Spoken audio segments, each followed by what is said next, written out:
నమస్తే, welcome to our channel. నేను పద్మిని. ప్రస్తుతంతో పాటు ప్రముఖ ఆధ్యాత్మికవేత్త, న్యూమరాలజిస్ట్ లక్ష్మీ నరసింహస్వామి ఉపాసకురాలు శ్రీమతి స్రవంతి గారు మనతో పాటు ఉన్నారు. మాట్లాడదాం. నమస్తే అక్క. నమస్తే పద్మిని. అక్క, పచ్చకర్పూరం అంటే శ్రీ వెంకటేశ్వర స్వామికి చాలా ఇష్టం అని వింటూ ఉంటాం. ఎందుకు స్వామి వారికి పచ్చకర్పూరం అంటే అంత ఇష్టము? ఎందుకని? అసలు దాని వైశిష్టం ఏంటి? ఏదైనా కూడా ప్రకృతి నుంచి వచ్చింది భగవంతుడికి ఉపయోగించడం అనేది పరిపాటి మన ధర్మంలో. అయితే లడ్డూలో కూడా పచ్చకర్పూరం అనేది వేస్తారు. అయితే లక్ష్మీకారకం అని చెప్పుకోవచ్చు అనమాట. బహుశా అందుకేనేమో స్వామివారికి కూడా ఇష్టము అని మనం చెప్పుకోవచ్చు.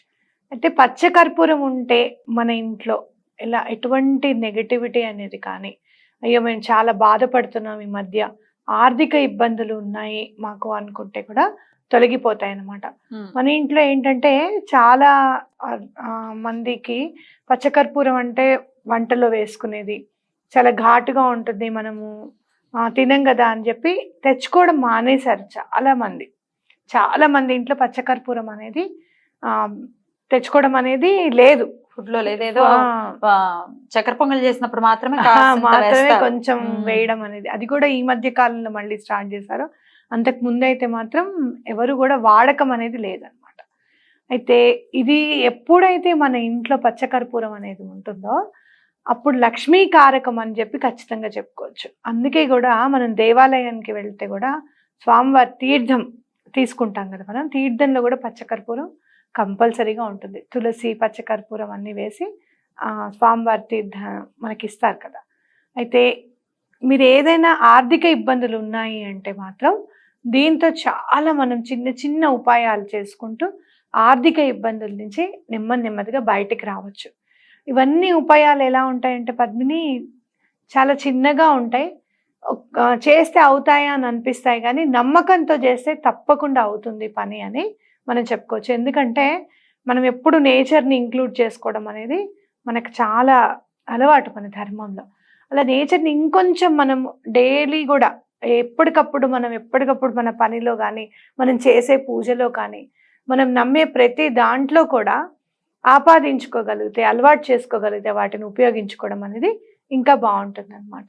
అంటే మనం ఇప్పుడు రెమెడీస్ గురించి చెప్పుకోవాలి అంటే ఫస్ట్ మీరు ఇంత వెండి చెంబు చిన్నవి కూడా ఉంటాయి, క్యూట్గా ఇంట్లో ఉంది.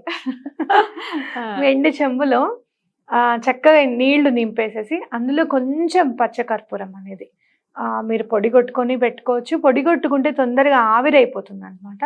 కాబట్టి చక్కగా బాక్స్ టైట్లను పెట్టుకొని కొంచెం చిన్నగా వేసేసి అంత పసుపు వేసి, లక్ష్మీ అమ్మవారు ఎక్కడైతే ఫోటో ఉంది లేకపోతే మీ దగ్గర విగ్రహం ఉంది అంటే ఆవిడకి ఎదురుగుండా పెట్టండి ఆ నీటిని. కొంచెం పచ్చకర్పూరము, కొంచెము పసుపు అనమాట.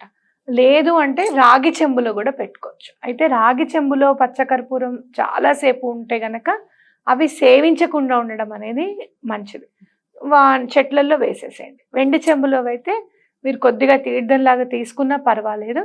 ఏదేమైనా కూడా ఆ నీరుని మీరు చెట్లలో వేసేసుకోవడం మంచిది.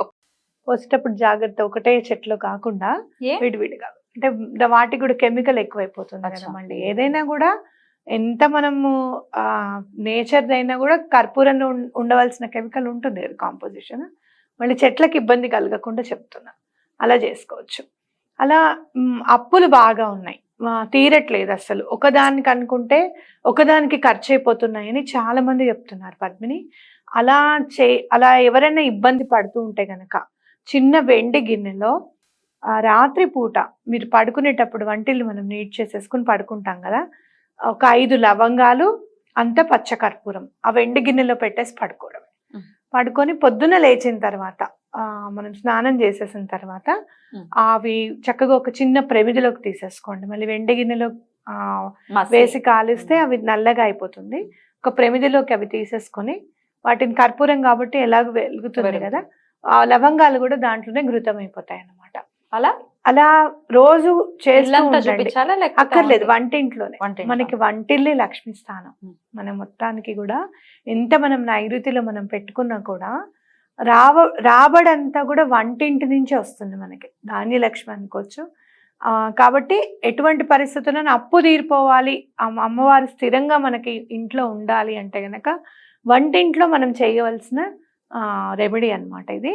అది మీరు అలా నెమ్మదిగా చేస్తూ వెళ్ళండి, అప్పులు నెమ్మదిగా తీరిపోతూ వెళ్ళిపోతూ ఉంటాయి అన్నమాట. అలా ఎన్నాళ్ళు చేయమంటారు? అలా నెల Practice రోజులు, లాగా. 43 days, ఏమైనా ఇంత కర్పూరం అని లవంగాలు లవంగాలు ఎదురుగుండా పెట్టుకున్నారనుకో, కర్పూరం డబ్బా వంటింట్లోనే గుర్తొస్తుంది. ఒక 5 లవంగాలు అంత కర్పూరము పెట్టేసి పడుకోవడమే. దాని మీద మూత మూత పెట్టేసి పెట్టడం.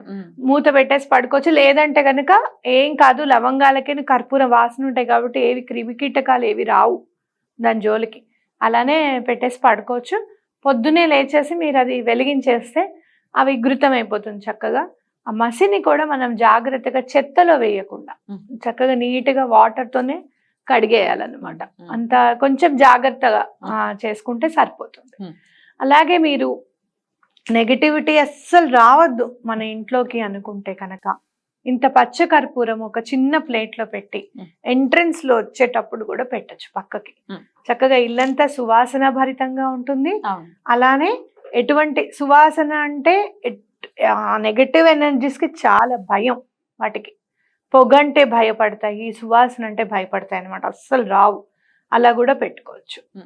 ఇంకోటి మనము వాస్తు దోషాలు ఉన్నాయి అనుకుంటే గనక ఇట్లా ఒక ప్లేట్ లో పెట్టి పెడతాం కదా, ఆవిరైపోతూ ఉంటుంది కదా కర్పూరం. అలాగే వాస్తు నుంచి వచ్చే నెగటివ్ ఎనర్జీ కూడా ఎప్పటికప్పుడు ఆవిరైపోతుంది. నెగటివ్ ఎనర్జీస్ అంటే బయట నుంచి వచ్చేవే కాదు, వాస్తు సరిగ్గా లేనప్పుడు కూడా అవి మనకి నెగటివ్ ఎనర్జీ అనేది వస్తుంది.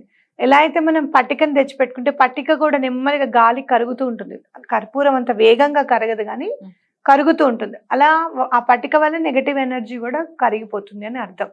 ఇంకా మీకు పచ్చ కర్పూరం అయితే వేగంగా కరుగుతుంది కాబట్టి మీరు అంత ముద్ద తీసుకొచ్చి పెట్టేసి అంత బిళ్ళ లాంటివి తెచ్చి పెడితే చక్కగా మీకు ఎటువంటి పరిస్థితుల్లో ఆ నెగటివ్ ఎనర్జీస్ అన్ని కూడా క్లియర్ అయ్యాయి. అలాగే వెంకటేశ్వర స్వామికి కూడా ఈ పచ్చకర్పూరం హారతి చాలా చాలా విశేషంగా చెప్తారు. ఆయనకి ఇష్టం, ప్రీతి అని. నిజమేనా? ఇవ్వచ్చా? చక్కగా ఇవ్వచ్చు. స్వామికి అసలు హారతి అంటేనే చాలా ఇష్టం కాబట్టి చక్కగా మీరు ప్రతి శనివారం ఒకటి పెట్టుకోండి. లేకపోతే కనుక స్వామికి పూజించడానికి శనివారం అనే కాదు, ఎప్పుడైనా పూజించవచ్చు, అదేం ప్రాబ్లం ఏం లేదు. ప్రతిరోజు అసలు పచ్చకర్పూరంతోనే హారతి ఇవ్వడం నేర్చుకుంటే కూడా చాలా మంచిది. మనం ఎట్లాగో స్వామికి నైవేద్యం పెట్టి హారతి ఇస్తాం కదా, ఆ నైవేద్యం పెట్టే దాంట్లో అంతా ప్లస్ మీకు హారతి ఇచ్చే దాంట్లో కూడా పచ్చకర్పూరంతో ఇస్తే చాలా మంచిది. ఐశ్వర్యాభివృద్ధి అవుతుంది. మనకు కావాల్సింది మానసిక ప్రశాంతత కూడా. ఎప్పుడైతే మనం ఈ ఎప్పుడు మనకి సువర్ణమే గుర్తుకొస్తుంది, ఎప్పుడైతే ఈ చక్కగా సువాసన వచ్చేవి సుగంధ ద్రవ్యాలు గనక మనం వాడుతూ ఉంటే ఐశ్వర్యం కూడా అలానే వృద్ధి చెందుతూ ఉంటుంది. సువర్ణం అలాగే వస్తుంది. సువర్ణం కూడా అలాగే వస్తుంది. రైట్ రైట్, బ్యూటిఫుల్ అక్క. పచ్చకర్పూరం అంటే స్వామికి చాలా ఇష్టం, అంటే చక్కెర పొంగులో వేయటం లేకపోతే తినే ఆహారంలో స్వీకరించడం కూడా తెలుసు. అలాగే హారతి రూపంలో ఇవ్వటం అవ్వచ్చు, లేకపోతే వాస్తు దోషాలని నివృత్తి చేసుకోవడానికి కూడా చాలా చక్కటి టిప్స్ ని చెప్పారు.